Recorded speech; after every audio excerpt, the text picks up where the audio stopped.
Le gouvernement va utiliser une technologie de pointe pour simuler une attaque extraterrestre. Quelle est la théorie du complot la plus effrayante que vous connaissez? Les élites créent le chaos et nous divisent pour pouvoir continuer à tout exploiter à leur guise. Ils attisent les noirs contre les blancs, la droite contre la gauche, les hétérosexuels contre les gays. Tout ça pour nous empêcher de tirer les ficelles. Nous devons arrêter toutes ces conneries et nous attaquer au vrai problème, qui est entièrement motivé par l'argent. Surtout là où l'argent et la politique s'alignent. Mon téléphone écoute et prête toujours attention à ce que je dis. Il y a eu d'innombrables expériences où j'ai parlé de quelque chose auquel je n'avais jamais pensé auparavant et, dans la journée, je vois une publication sur mon flux Instagram ou une annonce sur Google à ce sujet. Rien sur nos téléphones n'est vraiment privé et toutes les informations sont partagées et utilisées d'une manière à laquelle nous avons peut-être simplement involontairement consenti. J'aime étudier les langues et un jour je pratiquais le thaï à voix haute. Tu sais ce qui s'est passé quand je suis arrivé sur Twitter? Un tas de hashtags thaïlandais. J'ai ensuite désactivé Google sur mon téléphone. Que les entreprises portent constamment atteinte à nos droits, à notre démocratie et à notre écosystème dans le seul but d'obtenir des marges bénéficiaires trimestrielles légèrement plus élevées. J'aime la façon dont les mêmes 7 banques et sociétés d'investissement possèdent 99% du monde, elles vous empoisonnent d'une main et vous disent combien ça va coûter pour faire cesser la douleur de l'autre. C'est la même entreprise qui paie des deux côtés, jouant sur les deux côtés du bord politique, disant aux gens qui haïrent, sur quel projet dépenser de l'argent et quel crime il faut ignorer quand ça les arrange. Epstein ne s'est pas suicidé. Sachant que lui et Ghislaine Maxwell ont tous deux été reconnus coupables de trafic sexuel, posez-vous la question suivante. À qui adressait-il le trafic sexuel?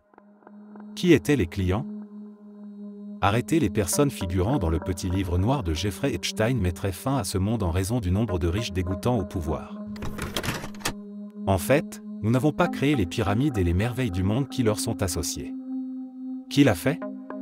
Les habitants indigènes de cette planète. Ils ont utilisé une technologie que nous ne connaissons pas et ne connaîtrons sûrement jamais.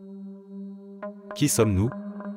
Nous sommes un virus génétiquement créé et semé sur cette planète. Prédisposé à la violence et à se multiplier. Nous avons effacé les premiers habitants de la planète. Ce qui n'était pas prévu, c'était la rapidité avec laquelle nous allions nous développer. Ceux qui nous ont conçus n'ont pas fait le voyage jusqu'à cette planète assez rapidement et nous représentons désormais une menace. Non seulement à l'espèce qui nous a créés, mais à l'existence elle-même dans cette dimension.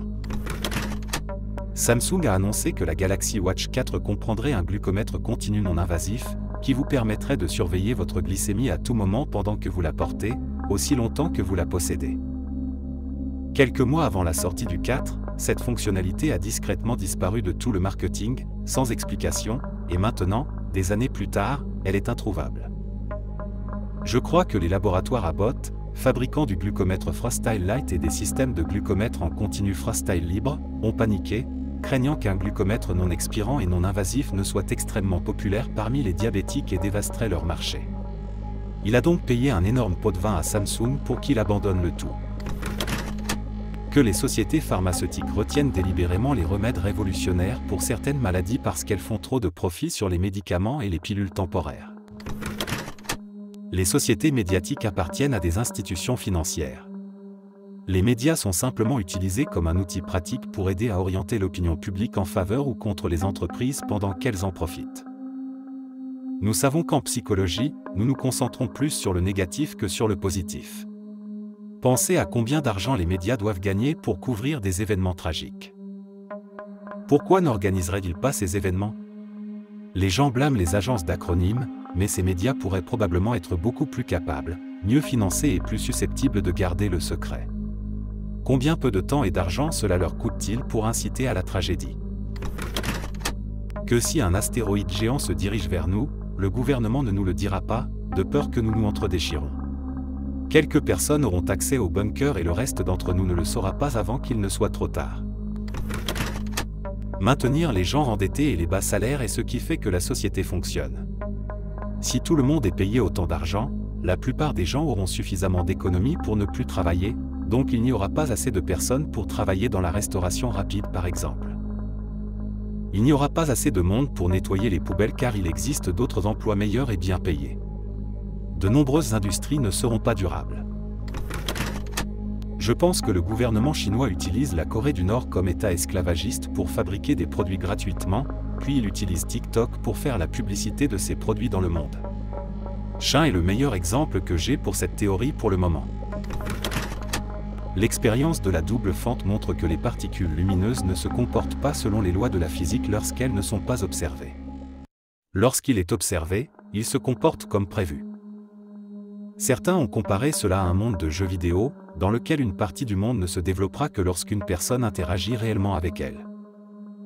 La théorie étant que nous sommes en réalité dans une simulation et qu'il s'agit d'un problème révélateur dans la simulation.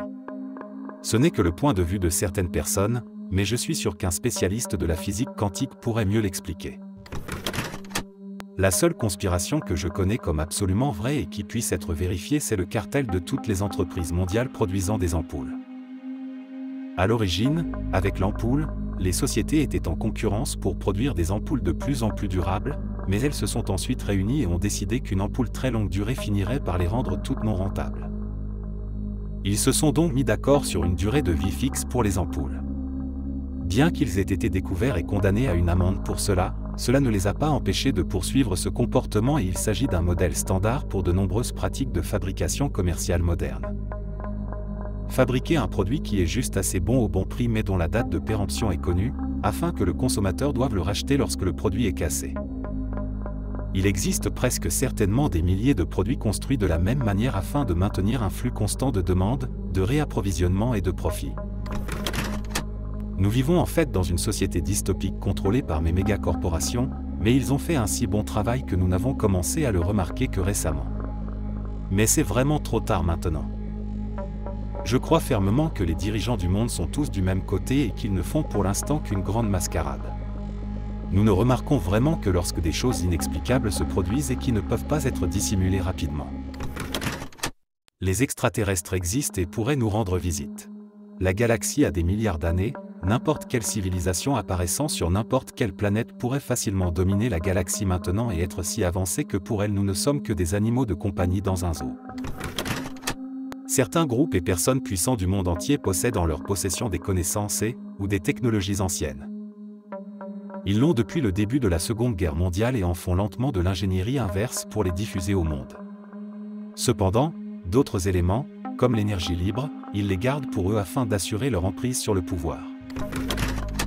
La théorie la plus effrayante que j'ai pu lire est la théorie qui stipule qu'on est tous morts. Si je comprends bien, la théorie est que la fin du monde a réellement eu lieu en 2012, ce qui a coïncidé avec la fin du calendrier Maya et d'autres théories. La science suggère que pendant la mort cérébrale, une personne peut vivre des décennies de vie et faire des rêves lucides. Ainsi, les 11 dernières années sont toutes dans notre imagination et nous sommes sur le point de découvrir la suite, c'est pourquoi tant de spiritualistes, climatologues, astrologues, etc. insistent sur un échec catastrophique dans un avenir proche. Notre temps est littéralement compté. C'est aussi pour cela que l'idée de simulation a le vent en poupe et que l'on pointe du doigt les incohérences, comme si on cherchait à se réveiller. Le Covid a été créé par les Chinois et libéré volontairement. Ceci pour réduire l'âge médian du décès. La politique de l'enfant unique et la baisse du taux de natalité en Chine représenteront un énorme fardeau pour la prise en charge des personnes âgées. Leur économie s'effondrera si l'âge médian ne diminue pas ou ne stagne pas. Aux grands mots les grands moyens. La civilisation ancienne est beaucoup plus ancienne qu'on le prétend, elle est plus ancienne de 10 000 ans. L'essentiel de l'idée est qu'il y a plus de 12 000 ans, une comète a heurté les glaciers d'une hauteur de plusieurs kilomètres recouvrant l'Amérique du Nord, détruisant une grande partie du monde civilisé et élevant le niveau des océans de 200 mètres. Pendant des années, la Terre survolait ce qui restait des morceaux de comètes et provoquait l'arrivée de météores annuels sur la Terre, ce qui a motivé les gens de l'époque à créer ces mégalithes pour prédire quand ils reviendraient. Je crois au projet Bluebeam. Le gouvernement va utiliser une technologie de pointe pour simuler une attaque extraterrestre et faire en sorte qu'un dieu holographique devienne notre sauveur de cette façon. Tout le monde croit en un seul dieu et je veux dire, pourquoi ne le ferait-il pas? Ils nous ont déjà dit que les extraterrestres étaient réels, quelque chose que nous savons déjà, mais pourquoi maintenant le confirmer? Non, le gouvernement n'est ni gentil ni honnête. Je pense qu'il y a quelque chose de plus sinistre qui va en découler, mais ce n'est que mon opinion. Merci d'avoir écouté jusqu'à la fin, n'hésitez pas à vous abonner et à aimer la vidéo. Vous pouvez aussi partager vos histoires et opinions en commentaire. À la prochaine vidéo.